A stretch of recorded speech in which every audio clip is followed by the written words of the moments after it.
أعوذ بالله من الشيطان الرجيم بسم الله الرحمن الرحيم قال المؤلف رحمه الله تعالى ونفعنا به وبعلومه وبأسراره في الدارين آمين يا رب العالمين. قال الله تعالى في كتابه الكريم وهو أصدق القائلين أعوذ بالله من الشيطان الرجيم بسم الله الرحمن الرحيم والله خلق كل دابة من ماء فمنهم من يمشي على بطنه ومنهم من يمشي على رجلين ومنهم من يمشي على أربع يخلق الله ما يشاء إن الله على كل شيء قدير. Surat An-Nur ayat 44. Kalau ingin niki sampun kula maknani, samangke langsung dimurati diterangaken. Wallahu khalaqa kulla dabatin mimma'in. Allah Ta'ala menciptakan segala hewan mimma'in dari air. Faminhum may yamshi 'ala batnih. Maka Allah Ta'ala faminhum may yamshi 'ala batnih, maka sebagian dari mereka ada hewan yang berjalan di atas perutnya. Hewan yang berjalan di atas perutnya. Wa minhum may yamshi 'ala rijlain, dan sebagian dari mereka ada hewan yang berjalan di atas kedua kaki.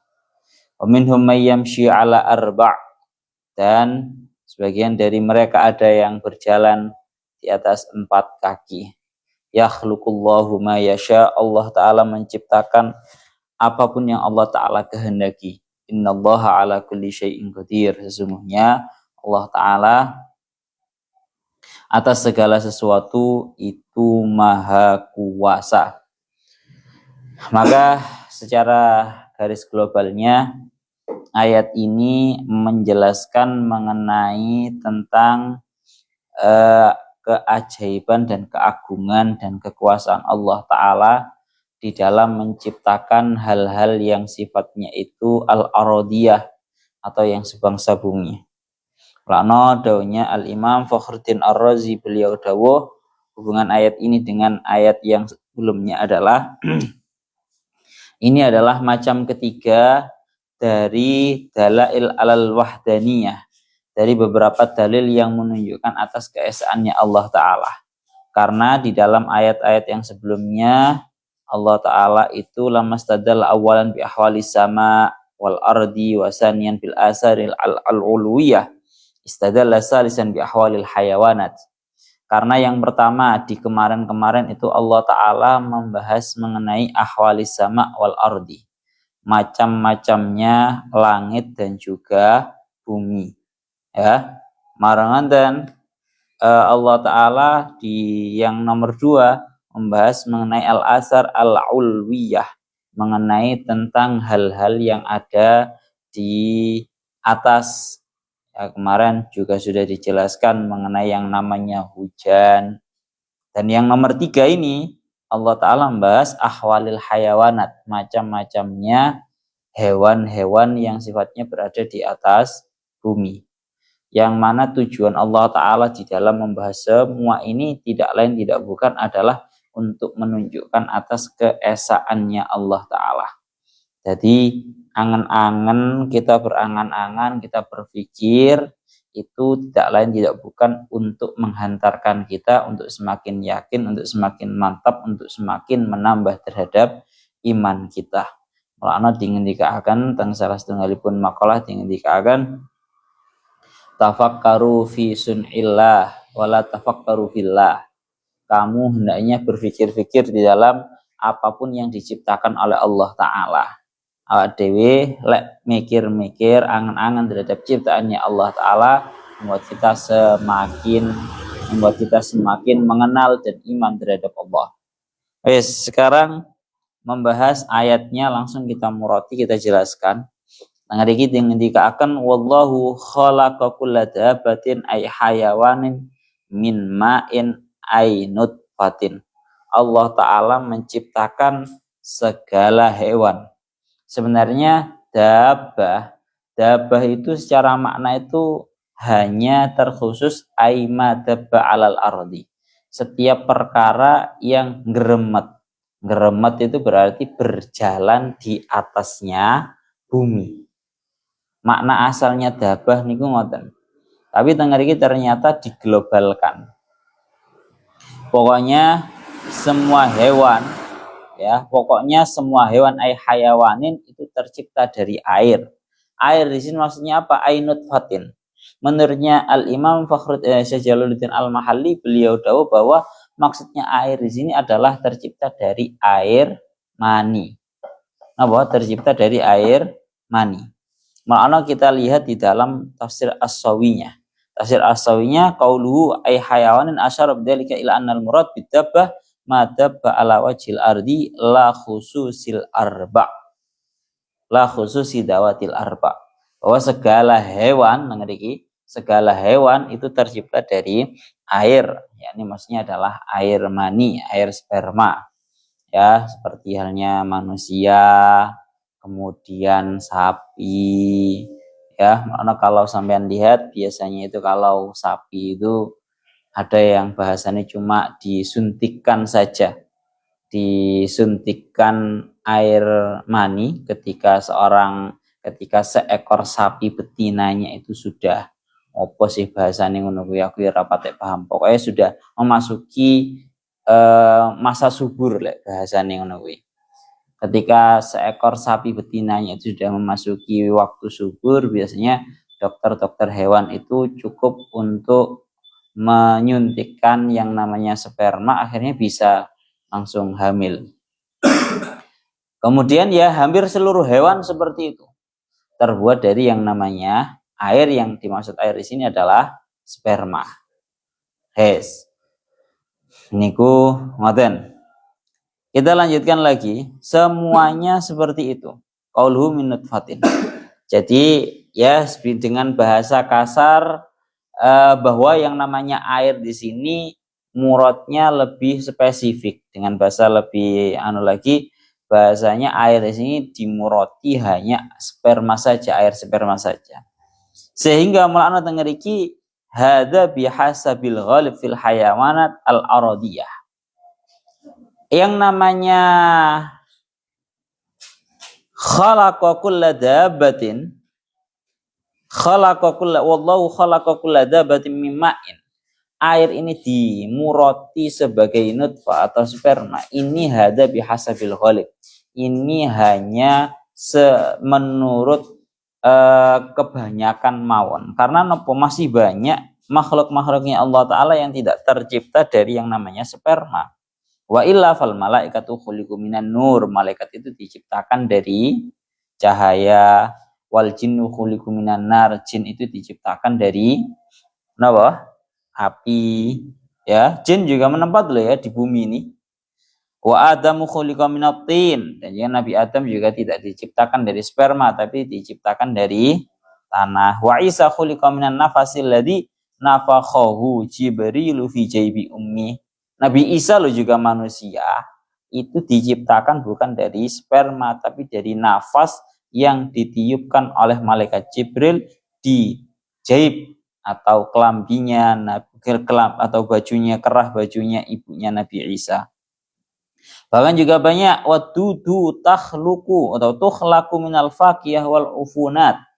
Kamu kalau tahu yang namanya dud atau set itu tercipta dari makanan-makanan busuk, ya. Sehingga niki kula yang paling setuju dan juga paling sepakat yang ada di dalam tafsir Sawinya. Ini senada dengan Imam Fakhruddin Ar-Razi. Makna pengambilannya Syekh As-Sawi itu kebanyakan salah satunya juga dari Imam Fakhruddin Ar-Razi. Wakila iki sing garis bawah ono tenanan iki. Wakila al-muradu bil ma'i haqiqatuhu. Ini yang lebih menarik. Bahwa ada yang mengatakan seluruh hewan itu diciptakan dari air. Itu ada yang mengatakan bukan kok air sperma, mboten.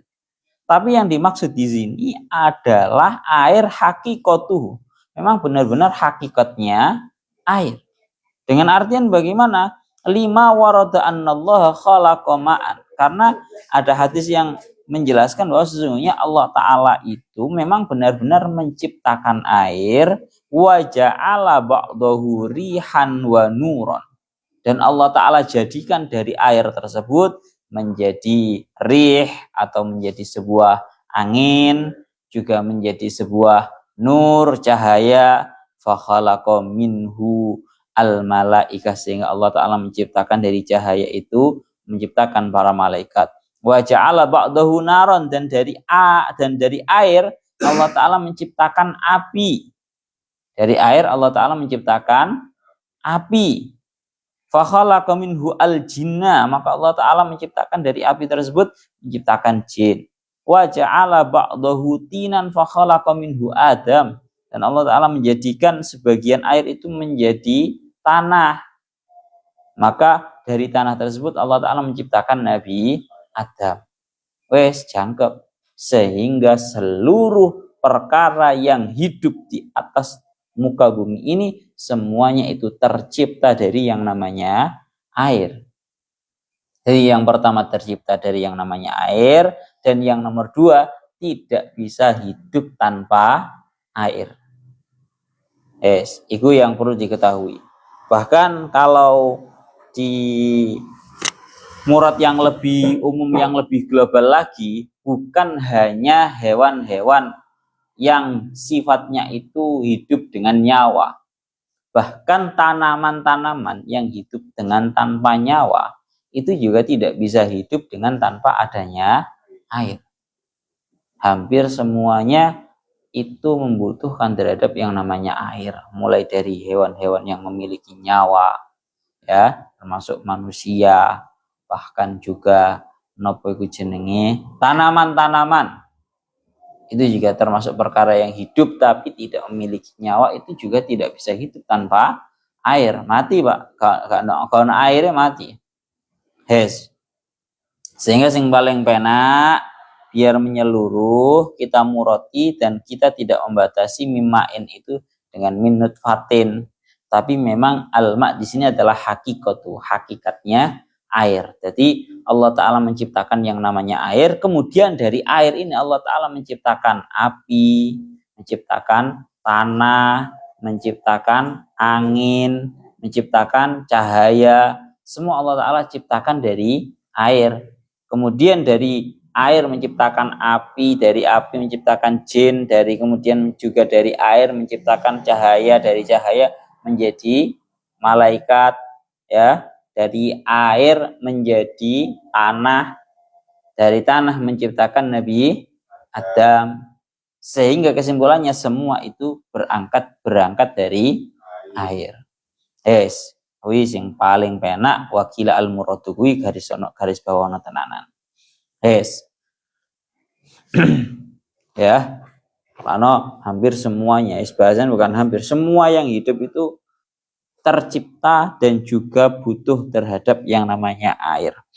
Karena dawai al-Imam Fakhruddin, dawainya Syekh Mutawalli Asy'arawi, sangat menakjubkan di dalam Allah Ta'ala itu menciptakan hewan-hewan yang ada di atas muka bumi ini.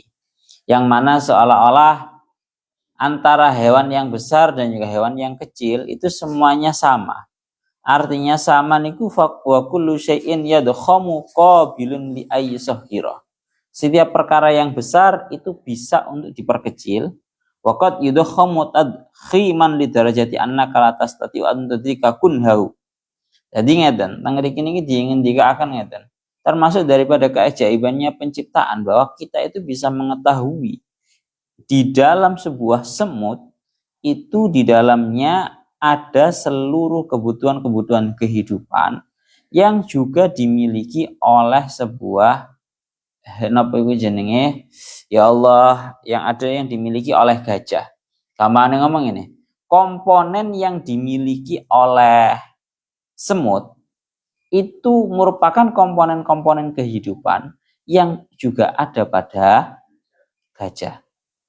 Maksudnya ini, lek gajah gede nih sakmono, duwe komponen-komponen itu bukan hal yang menakjubkan. Hampir bisa ditiru oleh seorang manusia, gampang ngomong. Tapi untuk menciptakan barang yang sangat kecil kayak ini, semut, kayak ini nyamuk, nang jurine semut, nang jurine nyamuk itu ada organ-organ kehidupan yang dimiliki oleh organ yang juga dimiliki oleh sebuah gajah. Ini sangat menakjubkan sekali. Hingga detik ini seorang manusia masih belum bisa meniru untuk membuat yang namanya hewan-hewan kecil yang di dalamnya banyak-banyak organ seperti itu, nggak bisa sih manusia. Setengah riki ngaten nggih. Ya Allah ya Rabbi ya Karim.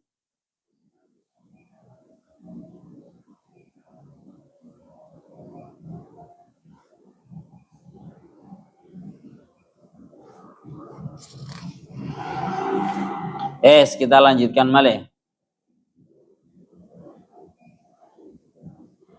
Tengeriki dilanjutakan, ya Allah ya Rabbi ya Karim. Faminhum may yamshi ala batnih kal hayawanat kal hayati wal hawami. Sekarang mulai menjelaskan mengenai tentang macam-macamnya perkara-perkara hewan, cara berjalannya. Tengeriki yang paling pertama sendiri disebutkan faminhum may yamshi ala batnih. Sebagian dari hewan-hewan itu merupakan hewan-hewan yang bisa berjalan menggunakan perutnya. Seperti kal hayati, seperti halnya ular. Ular itu bisa berjalan di atas perutnya. Wal hawami, dan juga hewan-hewan yang melata di atas muka bumi. Banyak. Wa minhum may yamshi ala rijlain, dan sebagian dari mereka ada yang berjalan menggunakan dua kaki. Seperti halnya manusia, kemudian burung-burung, juga kayak dene petik. Minhum may yamshi ala arba', dan sebagian dari hewan-hewan itu ada hewan yang berjalan di atas 4 kaki. Ya. Maka kal bahaim wal an'am, seperti bahaim, sapi, ya, kerbau, dan banyak. Maka tengeriki dawuhnya para ulama, Allah Ta'ala mengawali menyebutkan macam-macamnya hewan yang berjalan, justru diawali dengan menyebutkan hewan yang berjalan di atas perutnya. Itu kenapa? Itu merupakan sebuah hal yang menakjubkan, seperti yang didawuhkan oleh Al-Imam Fakhruddin Ar-Razi. Beliau dawuh bahwa itu merupakan Allah Ta'ala menyebutkan macamnya hewan yang berjalan tanpa adanya alat jalan. Napa? Berjalan tanpa menggunakan alat jalan. Sing jenenge perut itu bukan alat jalan. Yang namanya perut itu merupakan sebuah alat untuk mengkonsumsi. Ngoten lho. Mulane dawuhnya Imam Fakhruddin Ar-Razi secara jelas beliau dawuh bahwa qad ma huwa a'jab. Allah Ta'ala mendahulukan sebuah hewan yang sangat menakjubkan berupa apa? Wa huwa al-mashi min ghairi alati masyin min arjulin au qawaim. Yaitu Allah Ta'ala menyebutkan sebuah hewan yang berjalan tanpa adanya alat jalan. Min arjulin berupa kaki, au qawaim ataupun tiang-tiang, nggak ada. Yang namanya ular itu nggak ada apapun yang membantu terhadap si ular tersebut untuk berjalan selain perutnya. Ini merupakan sebuah hal yang sangat menakjubkan. Nah, baru kemudian Allah Ta'ala menyebutkan summal masyi ala rijlain. Kemudian Allah Ta'ala menyebutkan sebuah hewan yang berjalan di atas kedua kakinya. Kemudian juga menyebutkan yang menjelaskan yang berjalan di atas 4 kakinya. Pun niku ngoten. Masya Allah. Dan tengeriki ngeten, seperti yang dilakukan oleh para ulama. Loh, pembagiannya Allah Ta'ala di dalam menjelaskan macam-macamnya hewan itu masih kurang lengkap. Seperti yang kita ketahui, ada loh yang tidak berjalan di atas perut dan kakinya itu banyak.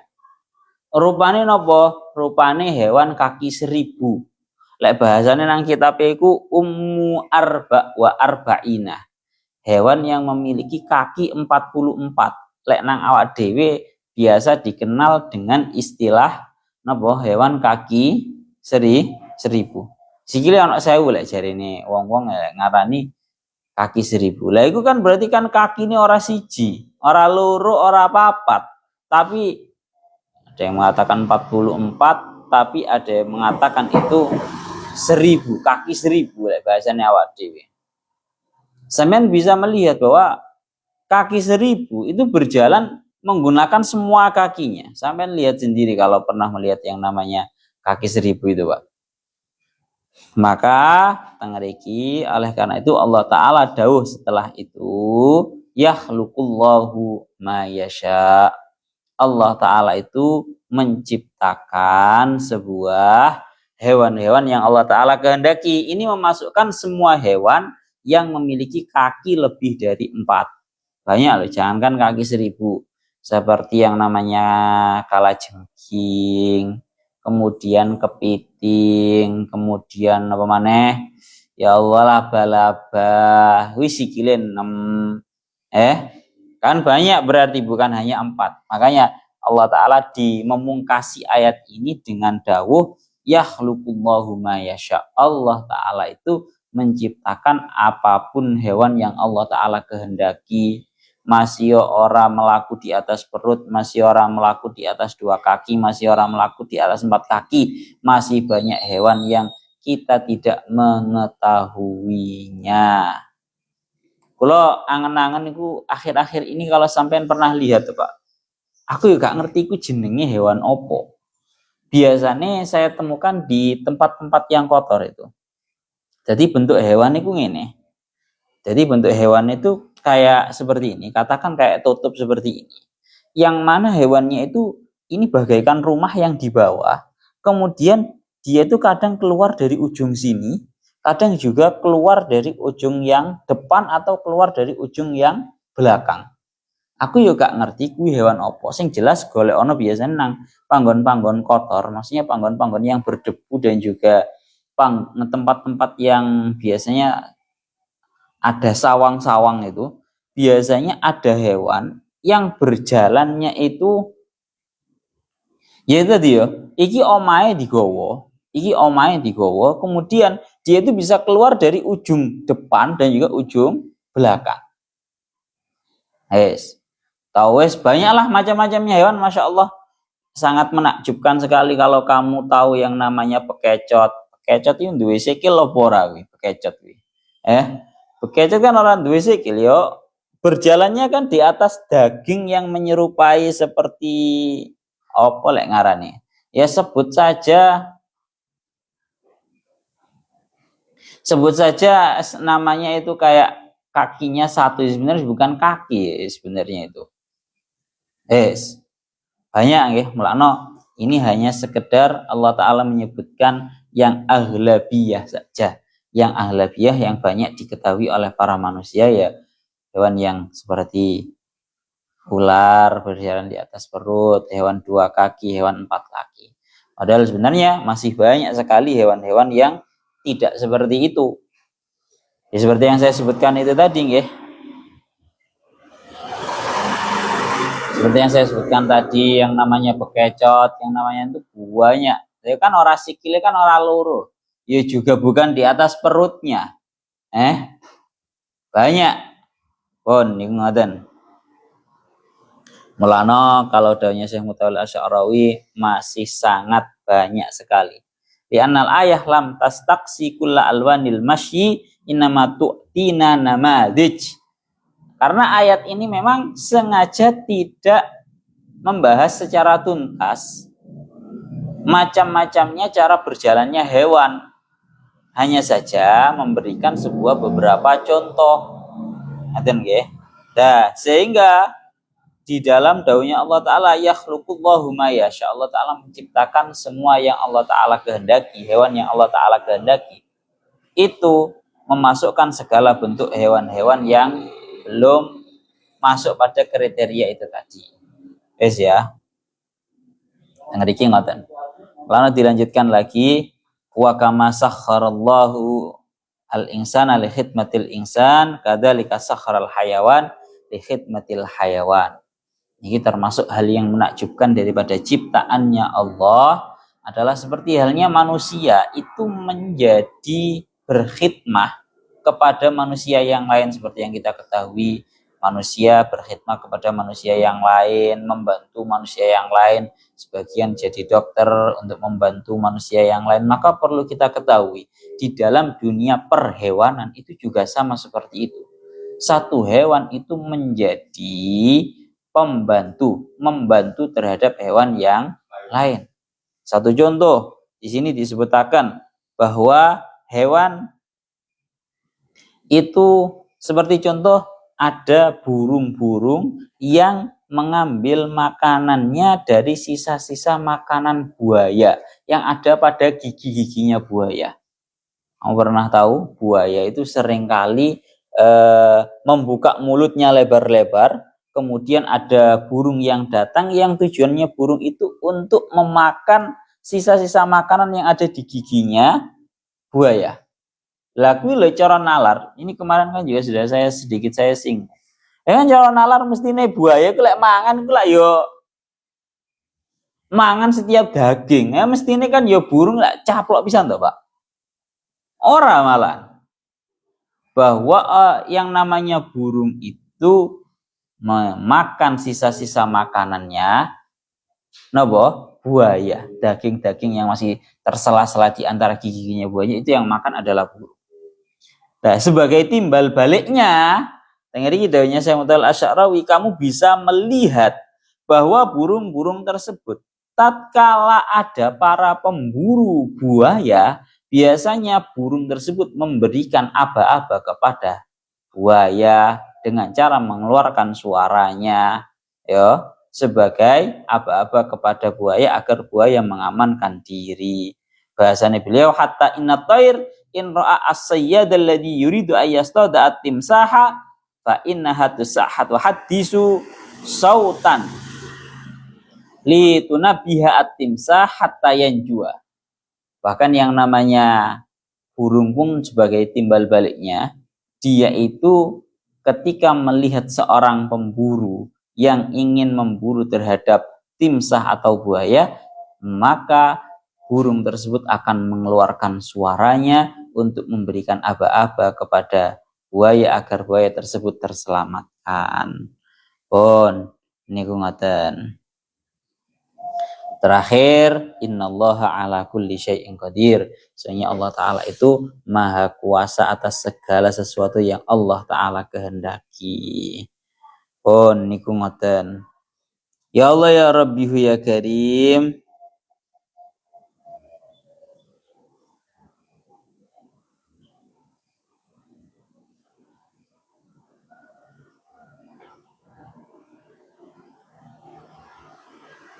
Pun niku ngoten ilahuna. Toto ayat yang 46 ya, berarti laqad anzalna ayatin mubayyinatin wallahu yahdi may yasha'u ila siratal mustaqim. Surat An-Nur ayat 46 ilahuna wallahu a'lam bissawab.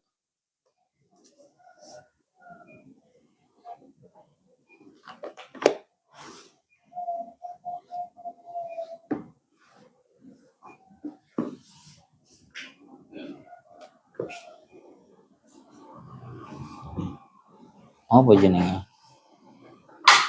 Kami tetap gitu. Iya, bentuknya kecil gepeng gitu.